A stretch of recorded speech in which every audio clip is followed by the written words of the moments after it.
Descendemos de una raza de valientes, predicamos profecía y el amor.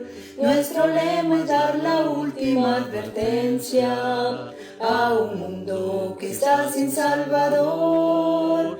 Nuestros padres se llamaron los valdenses, que sufrieron angustia y dolor, y que nunca jamás fueron vencidos, pues guardaban la santa ley de Dios. Ya no son 12, 70 o 120, que decimos Maranata sin cesar, sino ejército que espera ansiosamente la segunda venida de Jesús. Para ser un buen obrero diligente, los 3 ángeles debemos predicar. Un mensaje que es la verdad presente, que nos guía hasta el santuario celestial. Descendemos de una raza de valientes, predicamos profecía y el amor. Nuestro lema es dar la última advertencia a un mundo que está sin Salvador. Nuestros padres se llamaron los valdenses, que sufrieron angustia y dolor, y que nunca jamás fueron vencidos, pues guardaban la santa ley de Dios. Y que nunca jamás fueron vencidos, pues guardaban la santa ley de Dios.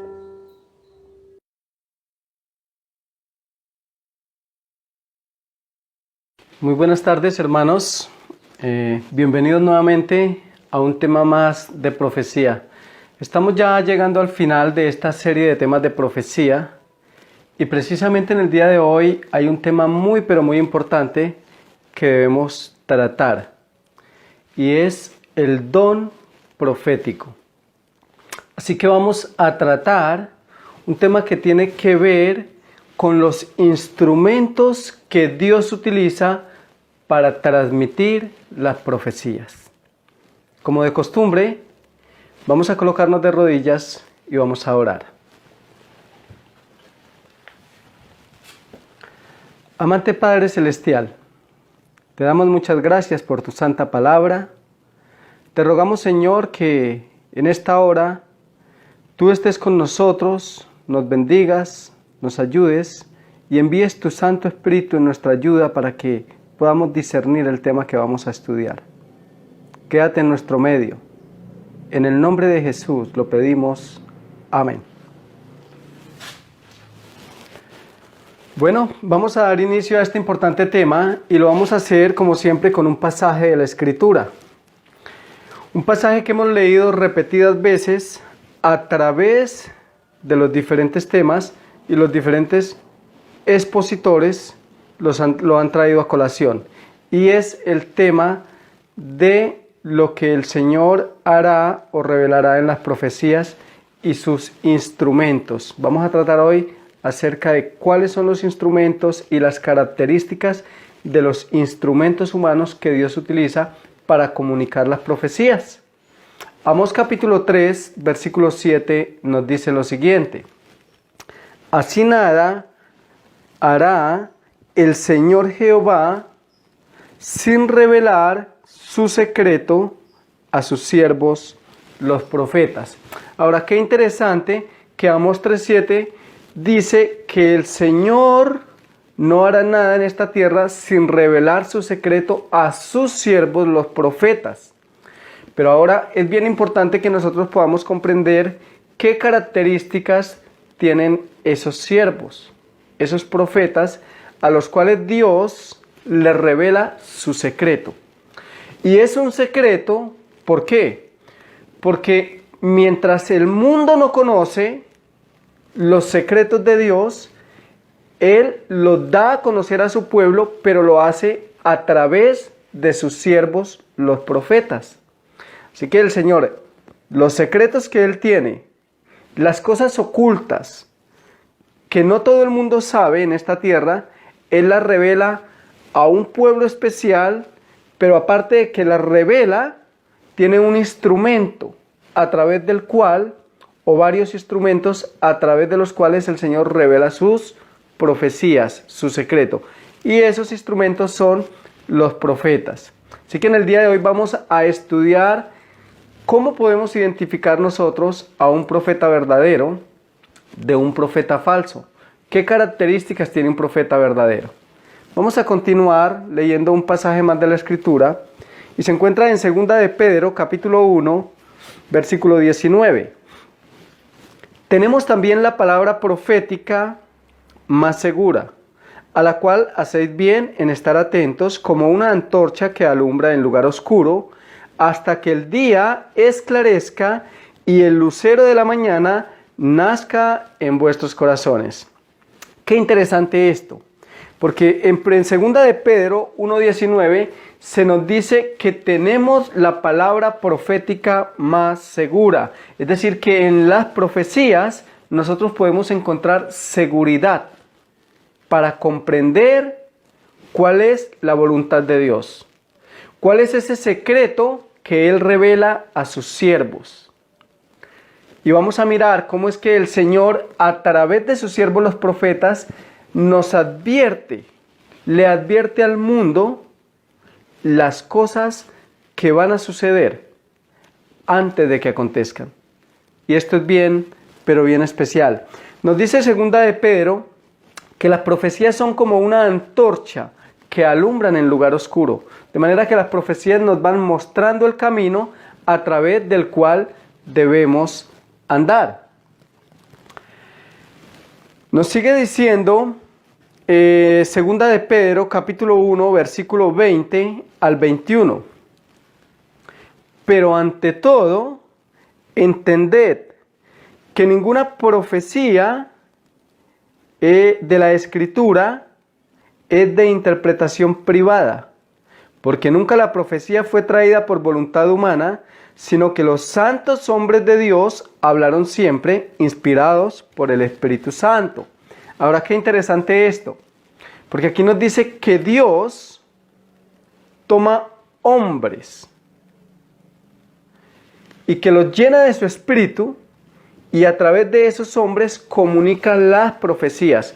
Pero hay algo muy clave. Volvamos a la diapositiva y vamos a mirar algo muy interesante. Dice, pero ante todo, entended, debemos comprender, que ninguna profecía de la Escritura es de interpretación privada, porque nunca la profecía fue traída por voluntad humana. ¿Qué quiere decir? Que las profecías verdaderas siempre son el resultado de que los siervos, los profetas de Dios, sus profetas, aquellos que Dios designa como profetas, han sido tomados por Él, llenos del Espíritu Santo, y los ha hecho depositarios de esas profecías, así como lo hizo con Daniel, con el profeta Juan, para que puedan revelar al mundo los designios o los secretos de Dios. Ese es el propósito. Sin embargo, hay algo muy importante. Como las profecías no son de interpretación humana ni privada, sino que son obra del Espíritu de Dios, el profeta no merece ninguna honra. Es decir, no podemos darle la gloria al profeta, porque el profeta es solamente el instrumento que Dios utiliza. No podemos idolatrar al profeta porque el profeta es solamente el instrumento que Dios utiliza. La honra en cada profecía debe ser dada a Dios, porque el profeta es solo el instrumento, el canal que Dios utiliza para poder transmitir su secreto a sus siervos. Qué importante esto, porque hoy en día en el mundo hay muchísimos hombres que aseveran y mujeres ser profetas, pero sin embargo reclaman honra y gloria. Jamás podemos honrar, ni adorar, ni darle gloria a ningún ser humano. Los profetas verdaderos jamás reciben honra de los hombres, todo lo contrario, son muy, pero muy humildes. Esto es bien importante entenderlo. ¿Por qué es importante comprender esto? De que la profecía viene por medio, es dada a través de hombres. pero finalmente es la revelación de Dios, así que la gloria debe ser para el Señor.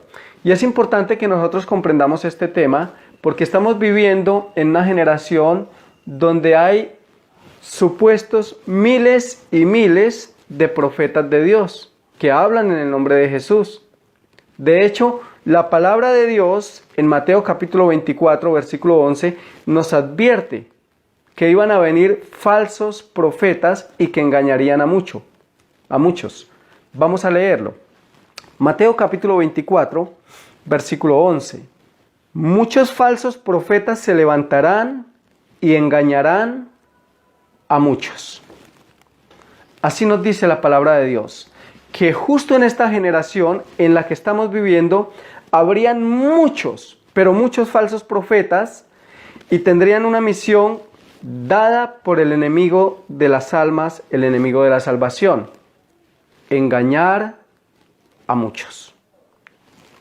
Vamos a continuar y vamos a empezar a mirar las características de un verdadero profeta, porque vamos a introducirnos en un tema de suma importancia para cada uno de nosotros que hemos aceptado el mensaje de salvación.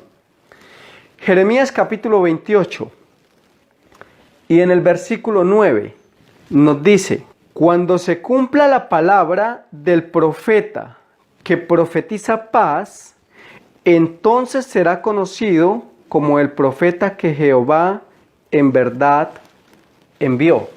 Así que vamos a hablar de esa primera característica. Primera, el profeta, cuando profetiza, un verdadero profeta, su palabra debe cumplirse. Así que cuando hay un verdadero profeta, ese profeta habla y puede ser que su palabra demore 10, 15, 20, 30, 40, 50, 70, 100 años. Pero su palabra se va a cumplir. Hay profecías a corto plazo, profecías a largo plazo. Vemos por ejemplo al profeta Juan, el apóstol Juan, que también fue profeta. Y él recibió profecías que están recibiendo su cumplimiento justo en el tiempo en que estamos viviendo. Es decir, que tienen 2000 años. Pero se están cumpliendo justo delante de nuestros ojos. Las profecías de Daniel. Así que la evidencia grande de que un profeta ha sido inspirado por Dios y que no tiene una propia interpretación humana de las profecías es que sus profecías se cumplen. Vamos a mirar otra característica de un profeta verdadero. Deuteronomio capítulo 18, versículo 22. Y esta es bien importante, características de un profeta verdadero. Si el profeta habla en el nombre de Jehová y no se cumple, ni acontece lo que dijo, esa palabra no es de Jehová, por presunción habló el tal profeta, no tengas temor de él. Así que aquí hay una evidencia muy bonita. En Deuteronomio 18, 22. Y es que si un profeta habla y la palabra que habló no se cumple, es simplemente porque habló por presunción. Y quiero decirles que la presunción es una falsificación de la fe. Así que quiere decir que esta persona que habla y lo que habla no se cumple es porque no vive en fe, no tiene fe, sino que está en presunción, está autoengañado con sus propios sentimientos, con sus propios pensamientos y con una religión basada en el egocentrismo. Es por pura presunción. Así que una evidencia es que la palabra del profeta se cumple. Y si la palabra del profeta no se cumple, simplemente es porque es un falso profeta que vive en presunción. Deuteronomio capítulo 13, versículo 1 al 3. Y esta es una característica bien especial, característica de un profeta verdadero. Cuando se levante en medio de ti un profeta o soñador de sueños, note que profeta o soñador de sueños, y te anuncie una señal o un prodigio. Escuchen esto. Si se cumple la señal o el prodigio que él te anunció y te dice: vayamos tras dioses ajenos que tú no conoces y sirvámoslos. No escucharás las palabras de tal profeta, ni de tal soñador de sueños, porque Jehová nuestro Dios os está probando para saber si amas a Jehová nuestro Dios con todo nuestro corazón y con toda nuestra alma. Ahora, qué interesante esto, porque aquí me dice que puede ser que alguien que se llama profeta dé un mensaje. Y hay algo interesante, puede ser que el mensaje aún se cumpla. Pero aquí hay una señal para que nosotros identifiquemos si es un falso profeta. ¿Por qué? Porque hay muchas señales que falsos profetas dan y Satanás hace que se cumplan. Y por eso el Señor nos da esta característica para que entendamos. Y es que un profeta verdadero jamás induce al pueblo de Dios a la mundanalidad. Un profeta verdadero motiva, es motivador, es una influencia poderosa para que las personas se alejen de todo aquello que es pagano, de todo aquello que nos aparta de la adoración del Dios verdadero. Un profeta falso puede dar profecías e incluso se pueden cumplir algunas de ellas, pero tiene una tendencia.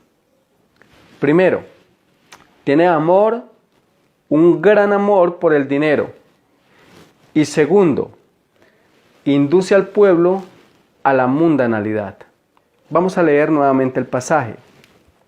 Cuando se levante en medio de ti un profeta o soñador de sueños y te anuncia una señal o sueño o un prodigio, si se cumple la señal o el prodigio que él te anunció y te dice, vayamos tras dioses ajenos, está llamando a la mundanalidad, que tú no conoces y sirvámoslos, no escucharás las palabras del tal profeta. Qué interesante, porque aquí ya encontramos nosotros cómo poder nosotros identificar a un profeta. Y es que los profetas verdaderos no llevan al pueblo a menospreciar lo que Dios ha dado, no llevan al pueblo a la mundanalidad. Los profetas falsos pueden dar señales y algunas se pueden cumplir, pero finalmente conducen al pueblo a apartarse de la adoración verdadera. Y quiero hablar de una característica pero muy importante. Es un texto muy conocido por todos nosotros y se ha venido tratando a través de estas conferencias. Está en Isaías capítulo 8, versículo 20. Isaías 8:20 nos dice, a la ley y al testimonio, si no dijeren conforme a esto, es porque no les ha amanecido. Ahora, este pasaje es pero muy importante, porque si ustedes ven la gráfica, el pasaje nos dice a la ley y al testimonio. Si no dijeren conforme a esto es porque no les ha amanecido. Quiere decir que cada profeta que se levante tiene que hablar en base a la ley, a los 10 mandamientos escritos por el dedo de Dios en tablas de piedra y al testimonio de los profetas. Y por eso dice a la ley y al testimonio. Y cuando está hablando del testimonio, está hablando del testimonio de los profetas, el testimonio que todos los profetas han dado a través de la Escritura. Primera de Corintios, capítulo 14, versículo 32 al 33, nos habla de esta evidencia y esto es pero bien interesante.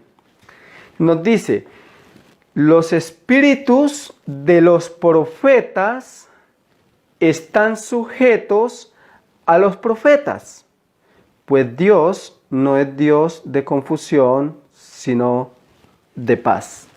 Ahora, qué interesante, que Isaías 8:20 nos dice, a la ley y al testimonio, a la ley de Dios y al testimonio que Dios ha dado a través de los profetas.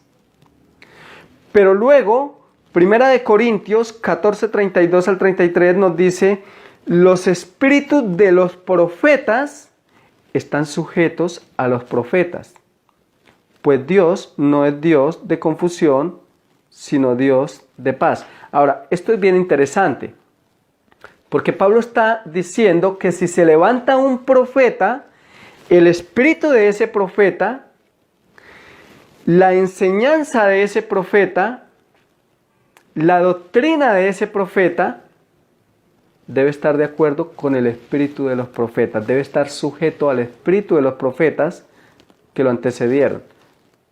Es decir, que cada profeta que se levanta va a hablar de acuerdo al profeta, a los profetas que ya han hablado, porque Dios no es un Dios de confusión, así que Dios no va a decir en la antigüedad que debemos no adorar imágenes, y ya a través de un profeta nuevo dice que sí podemos adorar imágenes.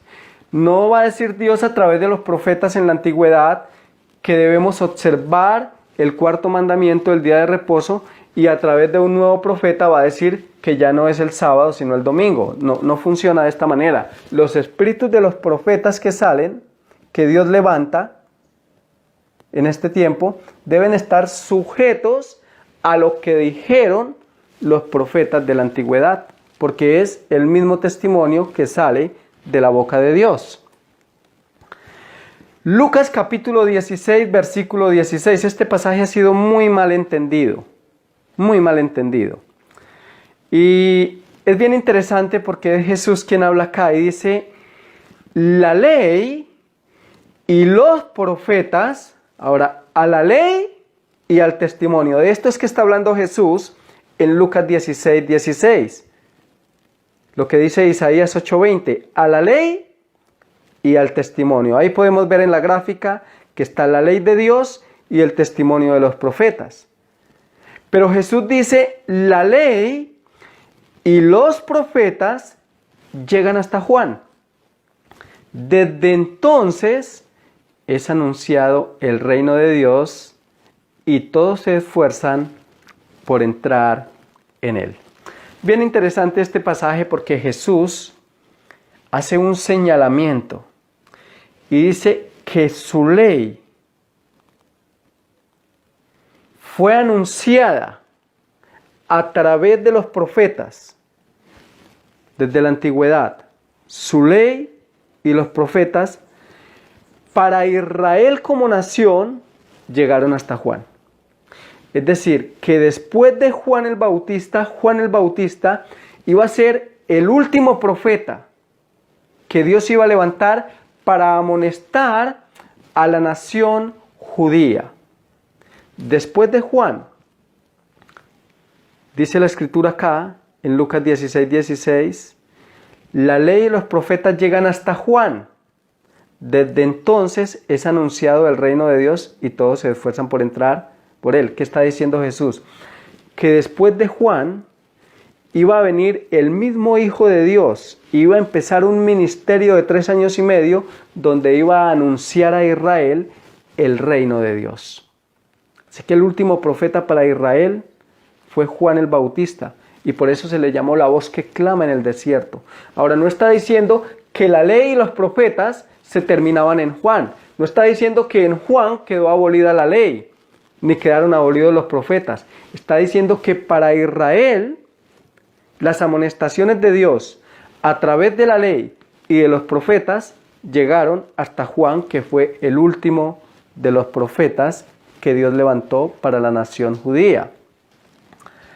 Ahora, vamos a mirar una evidencia muy especial que nos muestra algo muy interesante.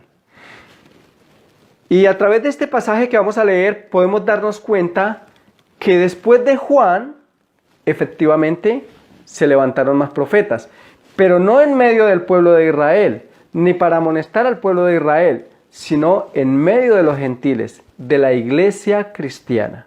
Así que para Israel, hasta Juan, vinieron las amonestaciones a través de la ley y los profetas.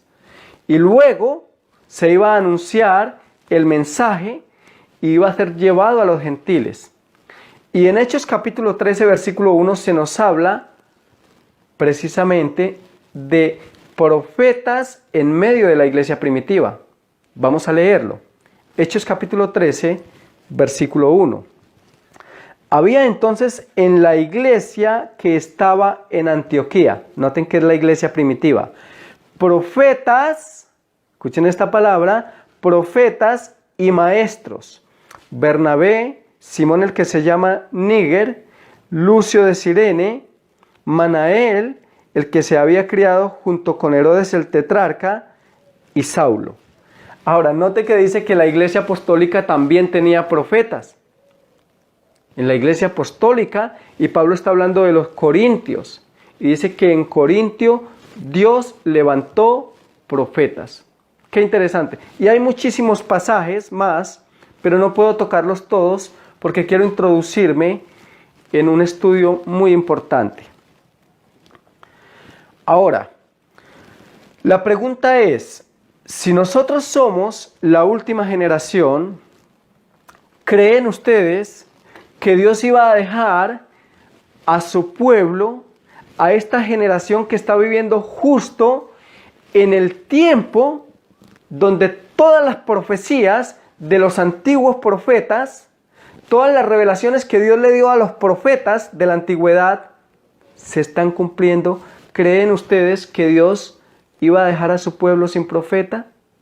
¿Que Dios iba a dejar una antorcha profética, un don de profecía en medio de su pueblo para que sepamos justo en el camino en el que vamos?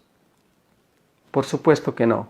También Dios para esta generación levantó un profeta.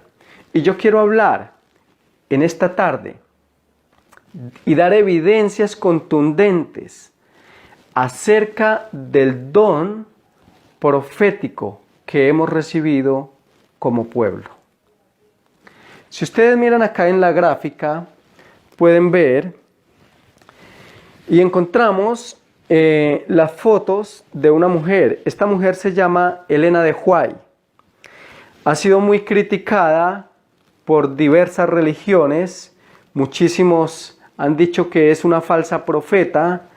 Y hay diversos comentarios acerca de ella. Sin embargo, en esta tarde yo voy a mirar a la luz de la historia si realmente Elena de White, a la luz de la Biblia y de la historia, es una profeta verdadera o es una falsa profeta. Y es cosas que debemos cada uno de nosotros preguntarnos. Porque el Señor no nos pide que creamos ciegamente. Él pide que tomemos evidencias de su palabra. Y ya vimos que si la palabra del profeta se cumple, es un profeta verdadero. Y vamos a hablar un poco de esta mujer, Elena de White. Elena de White nació en el año 1827 y murió en el año 1915 a los 87 años.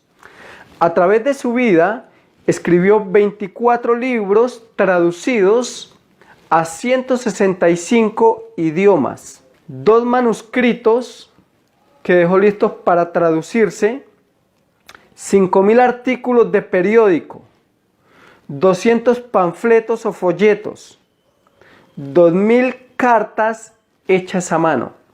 Esto es lo que hizo ella a través de la pluma y la letra.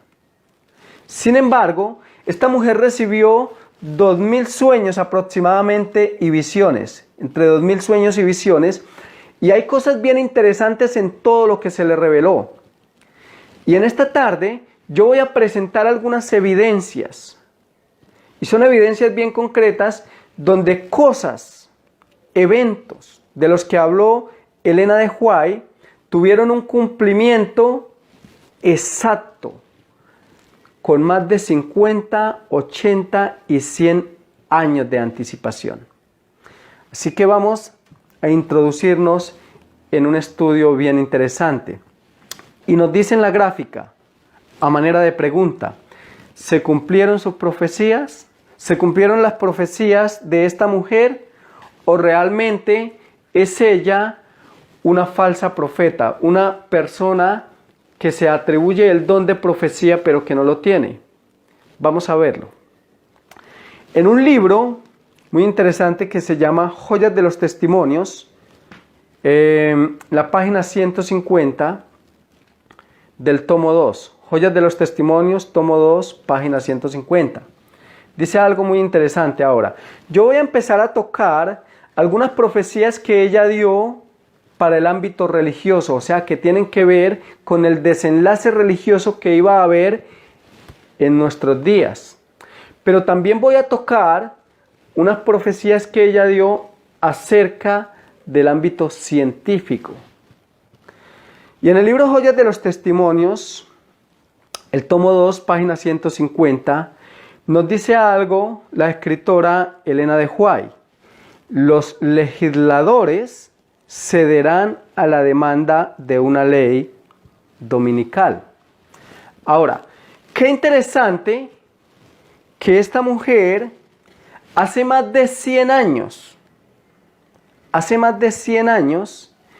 Elena de White habló de que iba a venir una ley dominical, de que a nivel religioso el protestantismo y el catolicismo iban a promover una iniciativa para traer una ley dominical. Eso fue lo que ella escribió en el libro Joyas de los Testimonios, también en el libro Conflicto de los Siglos. Sin embargo, ella dice algo muy interesante. Ella dice, los legisladores, ahora está hablando de la parte política, cederán a la demanda de una ley dominical. Así que ella dijo que una ley dominical no iba a ser simplemente algo religioso, sino que se iba a llevar a las cortes, a los congresos, y los legisladores, los que legislan, iban a ceder a las demandas de una ley dominical. Quiero leer un artículo del año 1961. Y recuerden que Elena de White murió en el año 1915. De manera que este artículo tiene 46 años, o se escribió 46 años después de que Elena de White murió. Esto es un juez, el juez Warren. En el año 1961, el presidente del tribunal, no era cualquier hombre, el presidente del Tribunal Supremo de los Estados Unidos de Norteamérica declaró en 4 ocasiones que las leyes dominicales son constitucionales. Ahora, qué interesante que en 1961 el mismo presidente del Tribunal Supremo de los Estados Unidos afirma que las leyes dominicales son constitucionales. Y quiero decirles algo, hermanos. En Estados Unidos, la gran mayoría de los estados tienen leyes dominicales, avaladas por su constitución.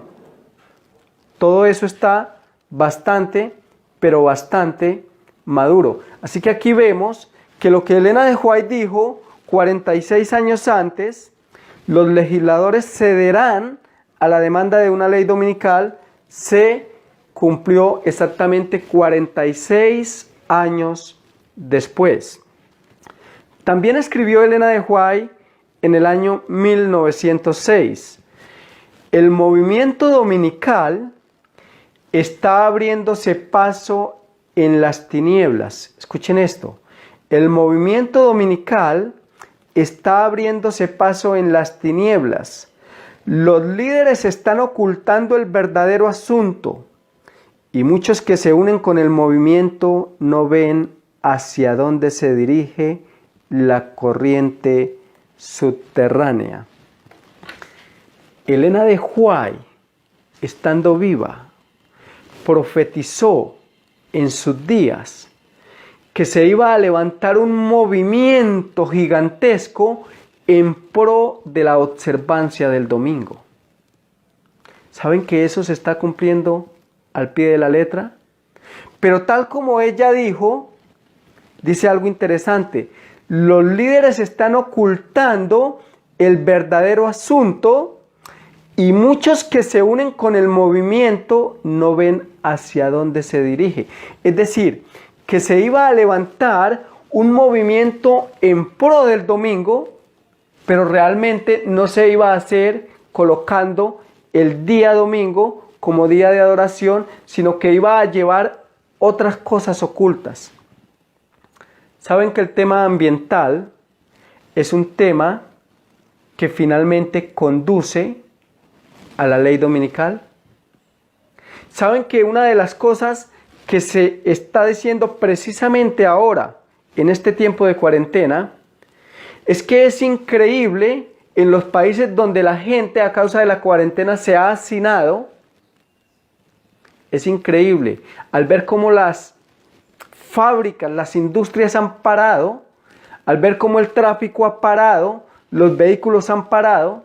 Es increíble ver cómo se han descontaminado los ríos, los cielos. Y ¿saben algo? Que es bien interesante que precisamente ocurre todo esto y hay noticias que están circulando. A mí me han llegado videos donde ríos que estaban contaminados han cambiado totalmente. Donde el cielo, donde no se veía una estrella, ahora se ven. ¿Y saben algo? Ya hay comentarios. Y dicen, bueno, pero ¿y si ha pasado esto así? ¿Qué tal si descansamos un día en la semana? ¿Qué tal si paramos todo un día en la semana y dedicamos ese día a la familia? Donde paren empresas, donde pare el transporte. Saben que el movimiento del tema ambiental, los ambientalistas, no entienden, como dice Elena de White, el asunto que hay detrás de todo este tema, pero finalmente es una ley dominical. Quiero leer un artículo de este hombre para poder mostrar, Juan Pablo II, Karol Wojtyła, el cumplimiento de lo que Elena de White escribió. Este hombre, Karol Wojtyła, Juan Pablo II, dijo: la persona que viole la santidad del domingo debe ser castigado como hereje. Qué interesante. Y eso lo dijo en 1998. Ahora, la persona que viole la santidad del domingo debe ser castigado como un hereje. Eso fue lo que dijo Juan Pablo II. Y es bien interesante que este hombre sacó una carta precisamente que se llama Dies Domini, Día del Señor. Y habla de todo lo que se debe hacer en el domingo y lo que no se debe hacer. Así que vemos cómo lo que Elena de White habló acerca de las leyes dominicales se están cumpliendo en el plano legislativo, en el plano político, pero también en la religión. ¿Saben algo? Que esto es un artículo católico y una declaración del Papa Juan Pablo II, pero saben que hoy en día las Naciones Unidas y las religiones del mundo, el protestantismo, están clamando a voz en cuello por una ley dominical. Cada palabra que dijo esta mujer fue inspirada por Dios y se está cumpliendo al pie de la letra después de 100 años. Quiero leer en el libro Conflicto de los Siglos, la página 496. Y es algo interesante lo que dice acá, porque empieza a manera de pregunta: ¿qué es la imagen de la bestia y cómo se la formará? La imagen es hecha por la bestia de 2 cuernos, y es una imagen de la primera bestia. Ahora, acá me está diciendo que la imagen de la bestia es hecha por la segunda bestia, es decir, por Estados Unidos. Es decir, que la imagen de la bestia es el protestantismo. Bien interesante esto. Así que para saber a qué se asemeja la imagen y cómo será formada, debemos estudiar los rasgos característicos de la misma bestia, el papado, la primera bestia. Continúa diciendo: cuando la iglesia primitiva se corrompió, al apartarse de la sencillez del evangelio y al aceptar costumbres y ritos paganos, perdió el espíritu y el poder de Dios. Y para dominar las conciencias, buscó el apoyo del poder civil. El resultado fue el papado, es decir, una iglesia que dominaba el poder del Estado y se servía de él para promover sus propios fines y especialmente para extirpar la herejía. Ahora, Es muy interesante esto que leemos acá en el Conflicto de los Siglos, página 496, porque se nos dice que para que nosotros podamos comprender si ya la imagen de la bestia está formada o si no se ha formado, debemos estudiar primero los rasgos característicos de la primera bestia y ver si las iglesias a las que asistimos tienen esos rasgos característicos. ¿Cuáles son? Imposición. ¿Saben que el catolicismo imponía sus decretos, sus dogmas a las gentes y la gente no tenía derecho ni siquiera a razonar, a pensar, a tener un pensamiento crítico? A la gente simplemente se le decía, esto es lo que la iglesia cree y así debe creer. Eso es un rasgo característico de la primera bestia. Y si la congregación a donde asistimos nosotros tiene ese rasgo, ya podemos ver que tiene el mismo espíritu de Roma. ¿Saben que la primera bestia se deleitaba y hacía algo que hacía? Violaba la individualidad de los seres humanos. El protestantismo hoy en día, a través de sus diferentes pastores y líderes, está haciendo lo mismo. O cree y se somete o se va. ¡Qué terrible! Debemos mirar si como grupos, como iglesia o como individuos tenemos los rasgos característicos de la primera bestia, porque si es así, ya somos parte de la imagen de la bestia, por carácter. Pero luego dice algo, que también se debe mirar, porque cuando lo que hizo la primera bestia en Europa fue tomar el poder político, lo que hizo Roma fue tomar el poder político y utilizarlo para imponer sus dogmas. Tuvo una influencia sobre el poder político. Y vamos a mirar cómo se desarrolla todo esto, porque es bien interesante. Vamos a mirar qué tan avanzado va esto de la imagen de la bestia. Ya sabemos, tener el carácter, los rasgos característicos de la primera bestia. Y segundo, estar unidos con el Estado. Y servirse del Estado para imponer sus dogmas. Conflicto de los Siglos, página 439. Veamos lo que escribió esta mujer Elena de White por revelación de Dios. Cuando las iglesias principales de los Estados Unidos, escuchen esto, las iglesias principales de los Estados Unidos, uniéndose en puntos comunes de doctrina,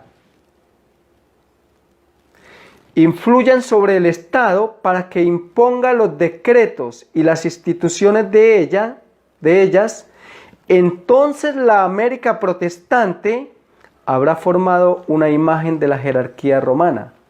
Así que lo que debemos mirar nosotros es cuando las principales iglesias de los Estados Unidos se han unido en puntos comunes de doctrina e influyen sobre el Estado para que impongan los decretos y las instituciones de ellas. Ahora veremos si la profecía dada por Elena de White acerca de que se uniría el protestantismo con el poder político se ha cumplido o está en proceso de cumplimiento. Vamos a mirar un dato muy importante. Yo quiero que vayamos a la gráfica y aquí podemos ver al Concilio Mundial de Iglesias. El primer Concilio Mundial de Iglesias, o más bien el Concilio Mundial de Iglesias, fue creado en 1948 y fue creado con un propósito: unificar a todas las religiones del mundo bajo una mega religión. Se creó un organismo de alcance global para poder intervenir, para poder unificar a todas las religiones del mundo. Año 1948 se crea el Concilio Mundial de Iglesias. Ahora, lo interesante de todo esto es que el Concilio Mundial de Iglesias fue creado por los jesuitas de Roma con el propósito de poder unificar a las religiones bajo las mismas doctrinas de Roma, es decir, hacer una imagen de Roma en sus doctrinas.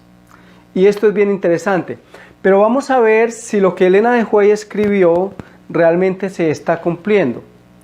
Y yo quiero leer de un documento que he bajado del Concilio Mundial de Iglesias, está al acceso de todas las personas.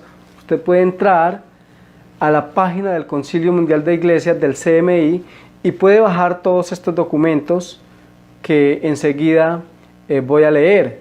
Así que es una información que está al acceso de cualquiera de nosotros.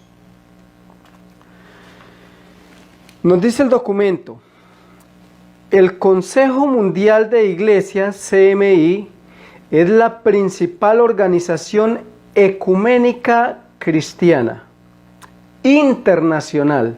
Fue fundada por 147 iglesias el 23 de agosto de 1948 en Ámsterdam.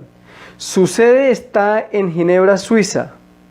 A él están afiliadas 348 iglesias y denominaciones con cerca de 600 millones de cristianos en más de 120 países. Ahora, qué interesante que cuando se fundó el Concilio Mundial de Iglesias en 1948, empezó con 147 iglesias. Ahora, este dato que estoy leyendo es del año 2000.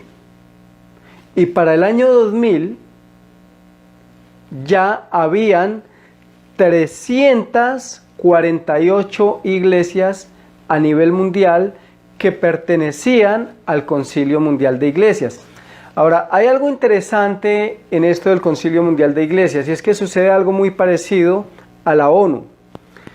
El país que se hace miembro de la ONU acepta las constituciones de la ONU y acepta que las constituciones de la ONU están por encima de las leyes de dicho país, de la constitución del país que se hace miembro de la ONU, miembro oficial de la ONU. Bueno, con el Concilio Mundial de Iglesias sucede lo mismo. Cada iglesia que se hace miembro del Concilio Mundial de Iglesias, entonces acepta las constituciones de este organismo religioso de control global, internacional, para las iglesias. Tal vez usted, amigo evangélico, amigo católico, tal vez no había podido recibir esta información, pero quiero decirle que la gran mayoría de las iglesias hoy en día pertenecen al Concilio Mundial de Iglesias. Ahora, usted puede decir, bueno, pero ¿qué de malo tiene esto? Finalmente, se están unificando con el propósito de ser uno en Cristo. Vamos a mirar si la profecía de Elena de White realmente se cumplió. Vamos a ver cuál es la función del Concilio Mundial de Iglesias, cómo se está manejando y hacia dónde va todo esto. Y esto es bien interesante que nosotros lo comprendamos. Nos sigue diciendo en la diapositiva: desde hace más de 50 años, el Concilio Mundial de Iglesias, por conducto de la Comisión de las Iglesias para Asuntos Internacionales, ha mantenido una presencia constante y activa en las Naciones Unidas. En los primeros años tenía oficinas en Nueva York, sede de las Naciones Unidas, Londres, Ginebra, París, y mantenía un estrecho enlace con Roma. Ahora, qué interesante que me dice que este organismo de control de la religión y que tiene injerencia en más de, por lo menos hasta el año 2000, 347 iglesias, en este momento deben ir muchísimas iglesias que se han unido más al Concilio Mundial de Iglesias. El Concilio Mundial de Iglesias es miembro activo de Naciones Unidas. ¿Qué quiere decir eso? Bueno, quiere decir que cuando se toman decisiones en los concilios realizados, en las reuniones realizadas en Naciones Unidas, el Concilio Mundial de Iglesias es una organización que es miembro, como cualquier otro país, de Naciones Unidas. de manera que interfiere también y ayuda a llevar a cabo y a tomar las decisiones que hay que tomar en cuanto a salud, religión, política, educación. En todo esto también interfiere el Concilio Mundial de Iglesias. Y esto es tremendo. Esto es tremendo porque dice algo acá interesante. Dice que no solamente, dice que desde hace 50 años, el Concilio Mundial de Iglesias, por conducto de la Comisión de las Iglesias para Asuntos Internacionales, ha mantenido una presencia constante y activa, es decir, que está trabajando en Naciones Unidas. En los primeros años tenía oficinas en Nueva York, sede de las Naciones Unidas, Londres, Ginebra, París, y mantenía un estrecho enlace con Roma. ¿Qué me quiere decir esto? Que el Concilio Mundial de Iglesias pertenece a la ONU, activamente trabaja mano a mano con la ONU, pero lo más interesante, tiene un enlace con Roma, o sea que finalmente están siendo manejados por Roma, tanto la política como la mega religión que se ha formado a través del Concilio Mundial de Iglesias. Ahora, acá hay unos datos importantes y quiero que le coloquemos mucho cuidado a esto porque es de suma importancia.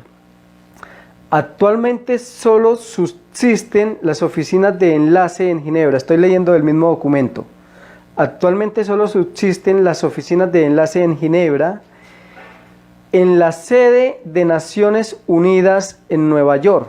Así que actualmente solo hay la oficina de Ginebra y la sede, una oficina del Concilio Mundial de Iglesias también, en la sede principal de Naciones Unidas que está en Nueva York. Pero también se han establecido relaciones consultivas con casi todas las organizaciones de la familia de las Naciones Unidas. Ahora, esto es bien importante. Dice que el Concilio Mundial de Iglesias ha establecido relaciones con otros órganos que son manejados por Naciones Unidas. Y vamos a ver de qué nos están hablando. Aquí nos habla de una rama de Naciones Unidas que trabaja con el ambiente y es un organismo que pertenece a Naciones Unidas que sus siglas son PNUMA y lo que quiere decir es Programa de Naciones Unidas para el Medio Ambiente. Ahora me parece muy pero muy interesante que Elena de White haya escrito que el movimiento dominical va avanzando rápidamente y que los que se unen a ese movimiento realmente no saben lo que están apoyando. Y es interesante que este organismo de Naciones Unidas llamado PNUMA, Programa de Naciones Unidas para el Medio Ambiente, es un organismo que se encarga de liderar un movimiento en favor del medio ambiente. Ahora noten esto, que el Concilio Mundial de Iglesias está metido también en esta cuestión ambiental, en el tema ambiental. Ahora, ¿qué hay detrás de todo esto? Bueno, esto es muy interesante porque, por lo menos, para Naciones Unidas, para el Concilio Mundial de Iglesias, todo lo que está pasando ahora, con esto de la pandemia, haber visto cómo, por ejemplo, en países donde a causa del hacinamiento, las personas han podido nuevamente mirar al cielo y ver las estrellas. Han pasado por noticieros internacionales, las noticias internacionales han presentado cómo ríos que estaban contaminados se han descongestionado. Ahora, qué interesante todo esto porque yo he escuchado comentarios de personas y he escuchado eso en las noticias que por causa de haber parado, de haber cesado las empresas, las industrias, el tráfico de vehículos, el ambiente ha mejorado. Ahora, ¿qué creen ustedes que va a pasar después de la pandemia en relación con Naciones Unidas y el Concilio Mundial de Iglesias? Bueno, una forma de poder traer la ley dominical, y muy pocas personas están mirando eso, es a través del tema ambiental. ¿Por qué? Porque una ley dominical es algo muy factible, es algo muy propicio para descongestionar el ambiente. La ciencia, los pensadores, los políticos y la religión van a empezar a plantearse de ahora en adelante si no sería bueno descansar el domingo para contribuir con el medio ambiente y a su vez dedicar este día a la familia. Ahora, esto ya lo había profetizado Elena de White y eso es lo interesante. Pero aparte de que el Concilio Mundial de Iglesias está ayudando a liderar junto con Naciones Unidas el tema ambiental, por otro lado está unido a otras 3 organizaciones, a otras 3 ramas de trabajo de Naciones Unidas. Vamos a leer. También el Concilio Mundial de Iglesias interviene en la PNUD, que lo que quiere decir es Programa de Naciones Unidas para el Desarrollo. Ahora, qué interesante, que también la religión está unificada con la política de las naciones, con el organismo más grande de control político global, con el propósito de ver cómo se incrementan programas para el desarrollo mundial, para el desarrollo de las naciones. Qué interesante. Otro organismo en el que el Concilio Mundial de Iglesias trabaja activamente es la UNCTAD,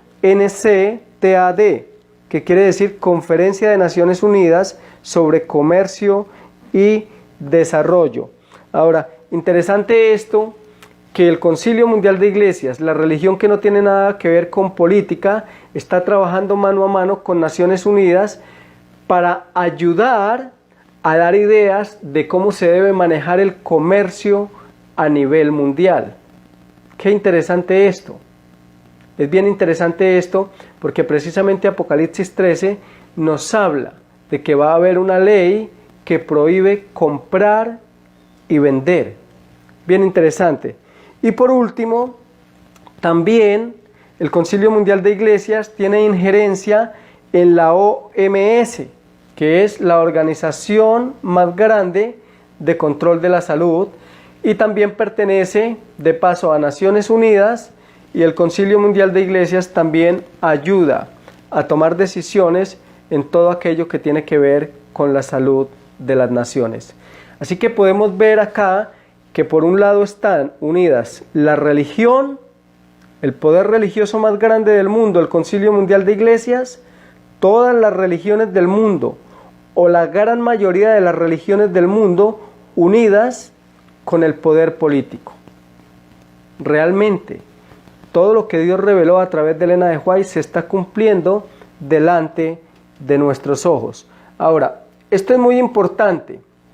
¿Por qué?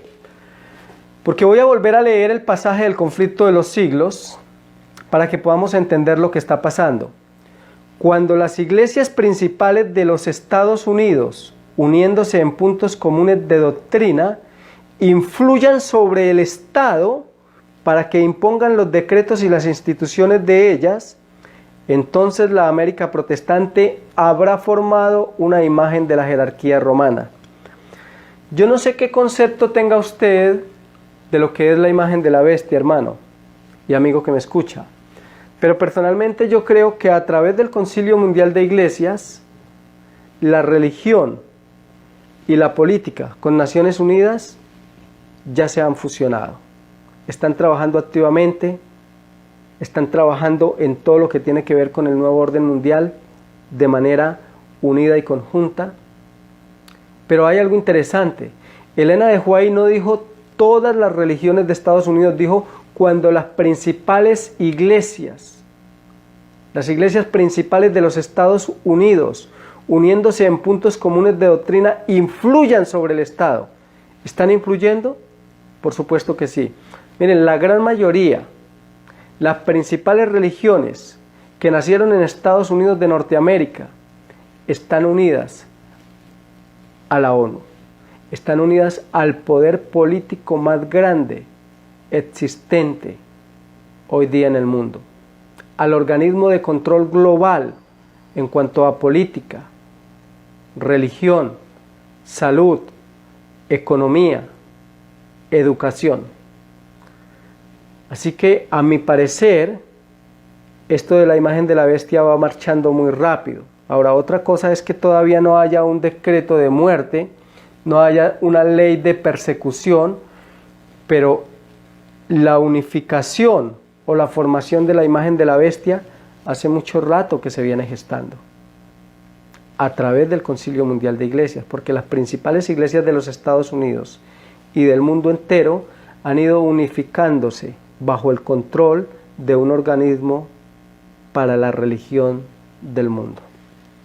Aquí podemos ver en la gráfica, y aquí podemos ver al Papa Francisco, y está con luteranos, anglicanos, hindúes, judíos, ortodoxos y muchísimas otras religiones unidos bajo una sola bandera. Y eso es lo que quiere decir ecumenismo.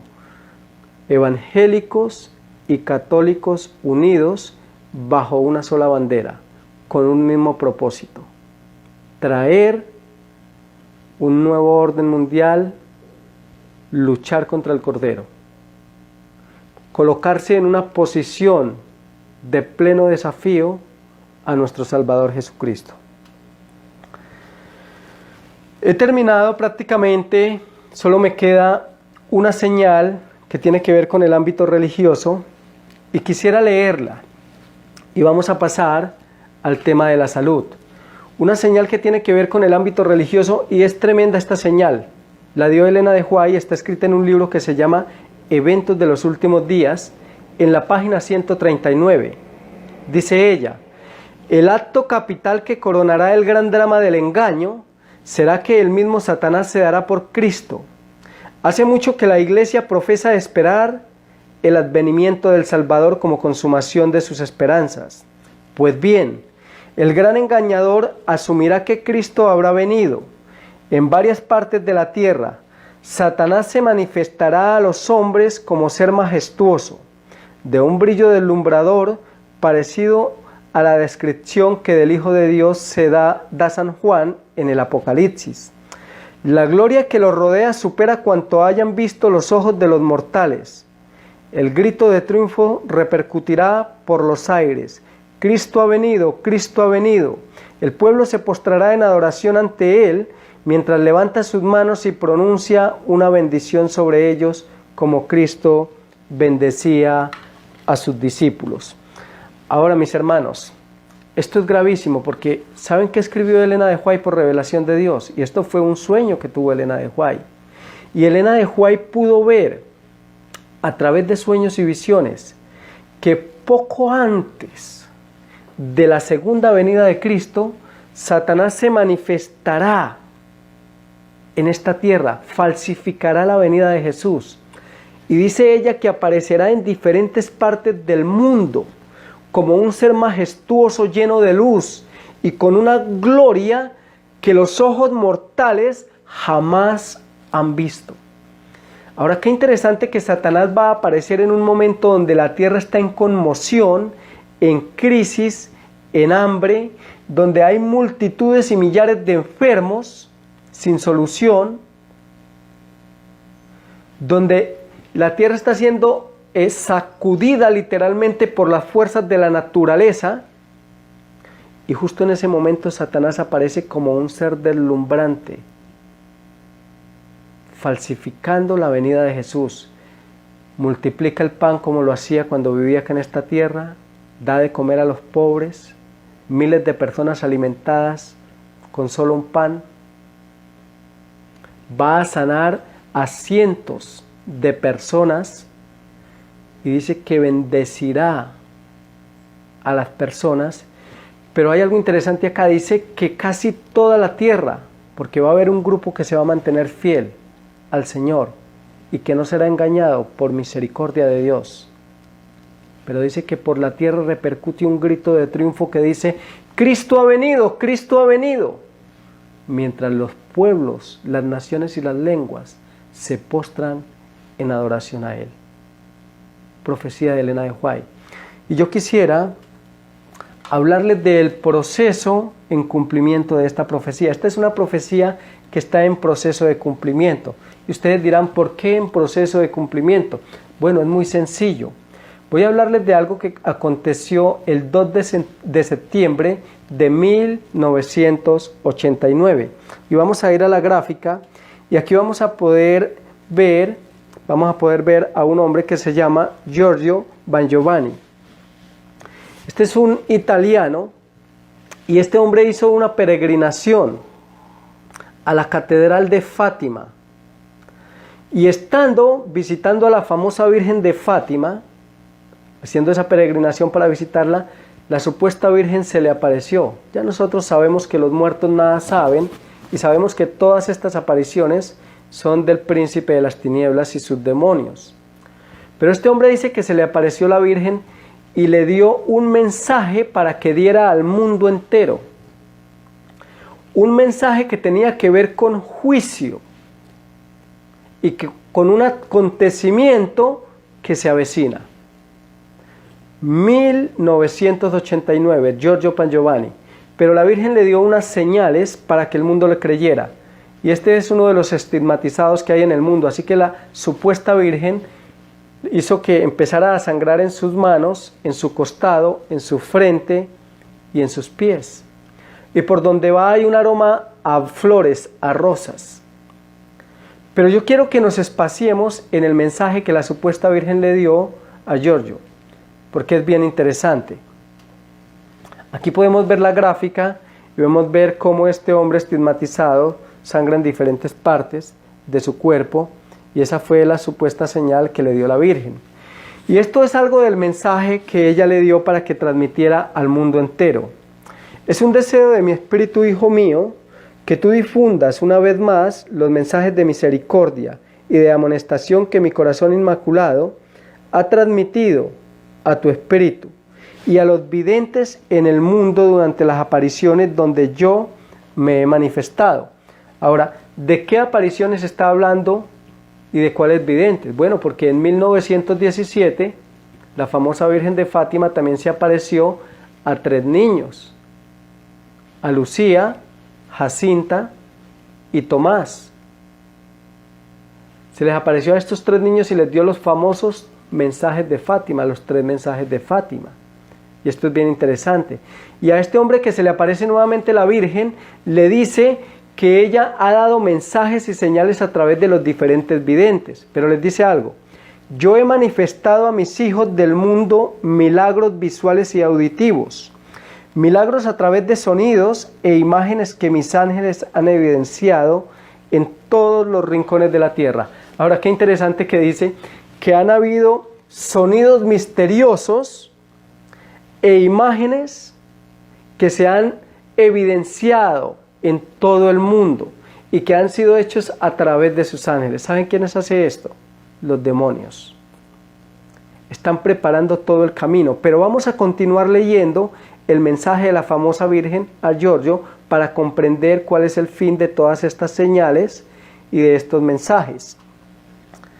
He anunciado a todos la próxima manifestación con potencia y gloria de mi santo Hijo el Cristo. Ahora, hermanos, ¿ustedes creen que Satanás va a anunciar la venida de Jesús? Por supuesto que no.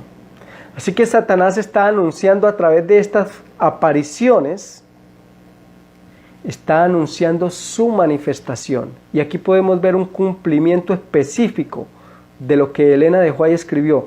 El acto capital que consumará el gran drama del engaño será que Satanás falsificará la venida de Cristo.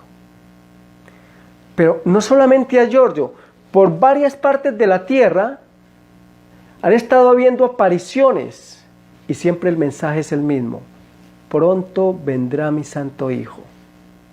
Satanás está anunciando su pronta manifestación y el mundo va a ser engañado. Y usted y yo necesitamos una comunión íntima con Jesús, ser amigos de Jesús, tener un compañerismo especial con Jesús para no participar de sus engaños.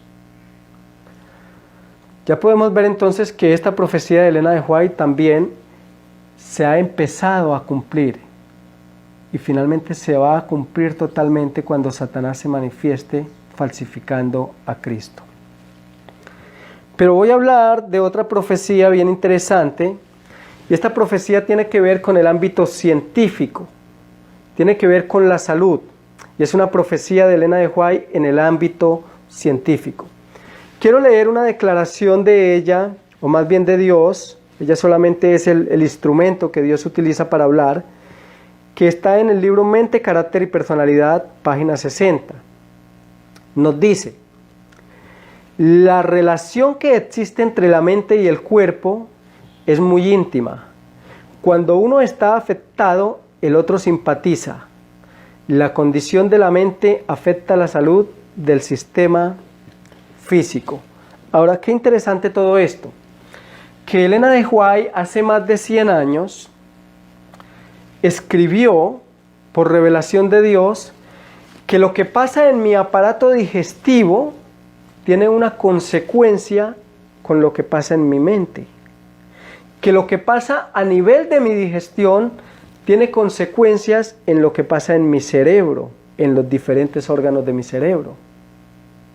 Y esto es bien interesante, porque de esto no se sabía nada. En el tiempo en que ella dijo esto, la gente, pues por supuesto que no creyó y finalmente la catalogaron de loca. Pero vamos a seguir leyendo lo que ella escribió. Consejo sobre el régimen alimenticio, página 133. Los órganos digestivos tienen una parte importante que realizar en nuestra felicidad en la vida. Qué interesante que relaciona los órganos digestivos con felicidad. Las personas que tienen acidez estomacal tienen a menudo un temperamento agrio. Parece que todas las cosas están en contra de ellas y están inclinadas a ser malhumoradas e irritables. Si queremos tener paz entre nosotros, debemos dar mayor consideración al pensamiento de tener un estómago pacífico. Qué interesante esto, que Elena de White habla de que si todo esto profetiza, de que si todo lo que yo tengo aquí, mi sistema digestivo, mi aparato digestivo, está funcionando bien, va a haber felicidad en mi vida, es decir, que mis pensamientos van a ser pensamientos alegres. Pero que si está funcionando mal, va a haber acidez. Y al haber acidosis en mi aparato digestivo, dice que va a haber mal humor, irritación y finalmente un temperamento agrio. Así que, en síntesis, lo que ella escribió es que todo lo que pasa en mi aparato digestivo tiene consecuencias en mi mente. Consejos sobre el régimen alimenticio, página 119. El respeto manifestado al debido trato del estómago será recompensado con claridad de pensamiento y fortaleza mental. Qué interesante. Vuelve y nos dice que si nosotros tratamos bien nuestro estómago, nuestros intestinos, nuestros órganos digestivos como el páncreas, el hígado, el colon, el intestino delgado, si los tratamos bien, si les suministramos el debido alimento y si ellos funcionan de manera adecuada, dice que vamos a ser recompensados con fortaleza mental y claridad de pensamiento. Qué interesante, una relación íntima entre nuestro estómago, entre nuestro aparato digestivo y nuestro cerebro. Un texto más, Consejo sobre el régimen alimenticio, página 65. Cada parte del hombre debe ser protegida. Hemos de ejercer cuidado, no sea que lo que se lleva al estómago borre de la mente pensamientos elevados y santos. Y este pasaje es bien impresionante, porque aquí Elena de White relaciona lo que comemos con nuestros pensamientos. Así que ella relaciona que según lo que nosotros introduzcamos en nuestro organismo, van a tener el poder de manipular, de cambiar, de manejar nuestros pensamientos. Y eso es algo interesante. Y ya van a ver por qué. Esto que Elena de White escribió es muy interesante, y cuando yo leí estas cosas me impresionaron tanto, porque en algún tiempo tuve también dudas Y dije, bueno, pero ¿por qué es que los que yo conozco dicen que Elena de White es la profeta de Dios para este tiempo? Pero ¿qué evidencias tengo yo de eso? Así que dudé y dije, ¿y yo por qué voy a creer que es profeta sin primero no haber tomado las evidencias? Así que empecé a buscar. De esto hace por ahí unos 10 años, 12 años quizás, o algo menos. Y empecé a buscar. Y empecé a mirar, ya teniendo conocimientos de salud, empecé a mirar algunas cosas como estas y me dejaron asombradas. ¿Por qué? Porque precisamente en el año 1999, un científico, un médico científico e investigador de la Universidad de Columbia en Nueva York hizo un estudio, y en el año 1999 duró 30 años haciendo un estudio sobre el aparato digestivo. Por 30 años estudiando el funcionamiento de nuestro aparato digestivo. Y después de 30 años hizo un descubrimiento que asombró a la comunidad científica. Descubrió algo impresionante, descubrió que a lo largo de nuestro aparato digestivo hay una red neuronal, hay una red de neuronas que están justo en la pared del aparato digestivo, en las paredes de los intestinos. Hay una red de neuronas. Y descubrió algo, que las neuronas que hay en nuestro estómago tienen una influencia sobre cómo pensamos y actuamos. O sea, descubrieron lo que ya Dios a través de su profeta Elena de White nos había dicho hace más de 100 años. Y este estudio lo hizo, como podemos ver en la gráfica, el doctor Michael Gerson. En 1999 sacó este estudio a la luz y es el estudio del sistema nervioso entérico y su relación con los procesos cognitivos o procesos mentales. Y voy a leer algo del artículo de este doctor, del doctor Michael Gerson, porque es bien importante. Sistema nervioso entérico se le llamó a todo el conjunto, la red neuronal que vive en nuestros intestinos. Dice, el sistema nervioso entérico es bastante grande y está compuesto por una red de 100 millones de neuronas, la milésima parte de las del encéfalo y tantas como en la médula espinal. ¿Qué quiere decir esto? Que finalmente acá en el estómago tenemos prácticamente más neuronas que en la misma médula espinal. Interesante esto. Repartidas por los 10 a 12 metros de aproximadamente lo que es el tubo digestivo, es además un sistema muy complejo. Consiste en una red neuronal capaz de actuar independientemente del encéfalo, de recordar y aprender. En ocasiones se habla del segundo cerebro. Qué interesante esto, que le han llamado a nuestro aparato digestivo el segundo cerebro. Precisamente el doctor Michael Gerson escribió un libro que se titula así, El segundo cerebro. Y es bien interesante este estudio, porque en este estudio descubrieron a través de estudios que se le hicieron a muchísimas personas, que todas las personas que tenían daños digestivos tenían daños mentales, tenían problemas cognitivos, que todas las personas que tenían problemas digestivos tenían pérdida de memoria, tenían ansiedad, sufrían de depresión, deficiencias de serotonina. Pero hay algo que descubrió el doctor Michael Gerson. No solamente que hay neuronas en nuestro intestino, que son alrededor de 100 millones de neuronas, sino que aparte de eso, los mismos neurotransmisores y hormonas que encontramos nosotros en nuestro cerebro también aparecen en nuestro estómago. Así que descubrieron que cuando hay daños digestivos, entonces se producen daños mentales. Lo único que quedó claro es que este pequeño cerebro que está en nuestro estómago a través de nuestros intestinos no tiene la capacidad de pensar, de generar pensamientos, pero que cualquier cosa que lo afecte a él va a tener una afectación en nuestra mente. Así que hicieron estudios por 30 años a través de cientos de personas. Hicieron estudios con pacientes en clínicas mentales y descubrieron que todas las personas con esquizofrenia, personas bipolares, pérdida de memoria, Alzheimer, todas tenían problemas digestivos. Bien interesante esto.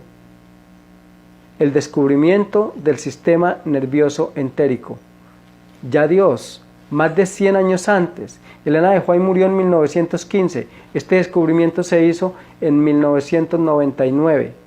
Habían pasado por lo menos más de 80 años desde que Elena de White hizo esta revelación por mandato de Dios. Así que finalmente, como vemos acá en la gráfica, podemos ver el estómago, el hígado, el colon, el intestino delgado, el páncreas, y todos esos órganos finalmente son un segundo cerebro que tiene la capacidad de poder ayudar a nuestra mente a generar un estado de ánimo adecuado. Así que si lo dañamos, vamos a dañar nuestra mente. Y lo interesante de todo esto es que Elena de White habló de todo esto y dio soluciones, porque el Señor le dio las soluciones a ella para que nos las transmitiera a nosotros, de cómo alimentarnos, para que se pueda regenerar nuestro sistema digestivo y así poder sanar nuestra mente. Continúa diciendo el estudio del Dr. Michael Gerson: el cuerpo tiene dos sistemas nerviosos, el cerebral y el entérico. Este último encargado de controlar directamente el aparato digestivo, mientras ya es conocido que la neurogénesis, formación de nuevas neuronas, se produce durante toda la vida adulta de los mamíferos, especialmente en dos regiones del cerebro. Este nuevo estudio demuestra que este proceso también existe en el sistema nervioso entérico. Hace muchos años, la ciencia en el campo de la neurología decía que las neuronas que morían no se podían volver a regenerar. Sin embargo, ahora descubrieron que las neuronas se pueden regenerar en cualquier persona. Pero hay algo interesante, que descubrieron que como se pueden regenerar, pues también se pueden matar, ¿no? Las matamos a través de muchas cosas como el alcohol, las drogas, la mala alimentación, el azúcar. Pero si destruimos las neuronas que hay aquí, vamos a causar una atrofia aquí. Y si destruimos las neuronas que hay aquí, vamos a causar una atrofia aquí. Los órganos digestivos se paran. Y eso también lo escribió Elena de White y ya la ciencia lo ha ratificado. Así que cuando mueren las neuronas que hay acá, va a empezar a haber amargura y va a afectar nuestro carácter. De manera que es importante los hábitos de alimentación. Y qué interesante, porque vemos nuevamente un cumplimiento de lo que Dios dijo a través de su profeta. Yo pudiera durar acá muchísimo tiempo, de hecho me he pasado porque ya me pasé del tiempo de lo que es el tema, pero podría durar horas y horas mostrándoles estudios científicos de los cuales Dios hace más de 100 años ya nos ha hablado. Y eso es muy interesante porque podemos comprobar que realmente a esta mujer la levantó Dios como profeta para su pueblo. Y quiero terminar leyendo Jeremías 28:9. Cuando se cumpla la palabra del profeta que profetiza paz, entonces será conocido como el profeta que Jehová en verdad envió. Jeremías 28:9. Hemos visto profecías cumplidas en el ámbito religioso de Elena de White y profecías cumplidas en el ámbito científico. Que el Señor nos ayude. El don profético a través de Elena de White no se dio para sustituir la Biblia. Esta es la única luz. Tampoco Elena de White fue dada como profeta para que sea adorada. La gloria solamente debe ser para Dios porque ella solamente fue un instrumento que Dios utilizó por misericordia. Lo más interesante es que no fue una mujer intelectual preparada académicamente, no pudo ir a la escuela, pero dio, porque Dios se lo mostró, conocimientos tan avanzados que hasta después de 100 años la ciencia ha podido descubrir lo que ella ya nos había dicho por mandato de Dios. Pero el don profético no fue dado para sustituir la Biblia, fue más bien dado para que ayudar a dar más luz a la Biblia. Así que vamos a la Biblia porque esta es la palabra de Dios y luego escuchamos el testimonio del profeta, porque el testimonio del profeta nos ayuda para que nosotros podamos andar en la palabra de Dios. Que el Señor los bendiga. Vamos a orar. Amante Padre Celestial, muchas gracias por tu palabra y por tu amor. Te suplico, Padre Eterno, que por favor nos ayudes, que si hasta ahora hemos sido negligentes, permitas que podamos recibir el testimonio del profeta.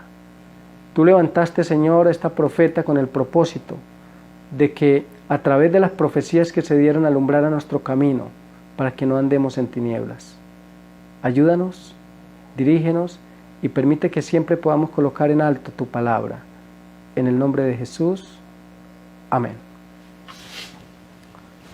Bueno, mis hermanos, hemos llegado al final de un tema más de profecía. Que el Señor los bendiga y los esperamos mañana con más profecía.